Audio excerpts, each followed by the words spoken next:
भुवनेश्वर सांसद अपराजिता विश्वकर्मा पूजा उपहार खोर्धारे तराबई rail passenger हल्ट लोकार्पित पवित्र विश्वकर्मा पूजा अवसर में भुवनेश्वर सांसद अपराजिता षडंगी करकमल खोर्धा जिलार तराबई पैसेंजर हल्ट लोकार्पण हो जाइछि।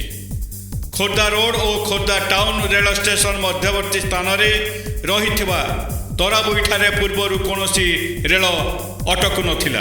एठारे गोटे पैसेंजर हल्ट करने बहु समय अंचलवासी भुवनेश्वर सांसद अपराजिता षडंगी को निवेदन कर आसुथिले, जहाँ विश्वकर्मा पूजा दिन में लोकार्पित होगा अंचलवासी को बेस खुशी प्रदान करिछि।